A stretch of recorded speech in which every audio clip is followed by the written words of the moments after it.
Doctor Farooq असनाद, एक बड़े अहम सवाल की तरफ आ रही हूँ। जिस हिसाब से कानून की धज्जियाँ उड़ाई गई हैं और कॉन्स्टिट्यूशन को अंडरमाइन किया गया है, वो गौहर प्रेसिडेंट जो पीटीआई के हैं उन्होंने असेंबली के फ्लोर पे भी बताया कि भाई हम वो पार्टी हैं जिसकी खवातीन की नशिस्तें और माइनॉरिटी की नशिस्तें नहीं दी गई रिजर्व सीट्स के ऊपर।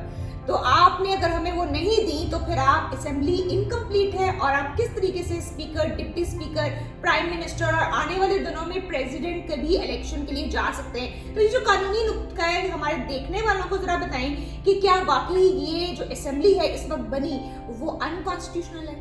देखिए, ये अनकॉन्स्टिट्यूशनल तो है, हमें नजर आ रहा है, कह भी रहे हैं लोग, लेकिन ये मामला सुप्रीम कोर्ट में जाके ही हल होंगे।